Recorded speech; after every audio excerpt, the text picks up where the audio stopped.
Hello guys, good evening. Ito na naman si Maling Maganda.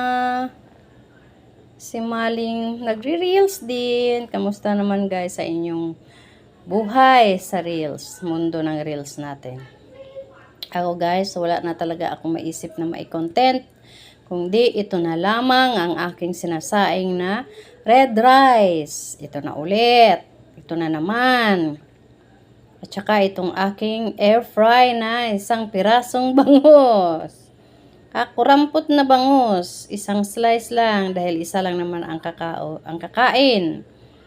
Naging Bisaya na talaga ako guys. Anyway guys, hindi ko kinahihiya na ako Bisaya. Ito guys, ito lang ang aking nilutong ulam para sa aking anak. Ayan na guys, iga na ang aking sinaing. Pain-in na lang yan siya guys. At ready na to eat.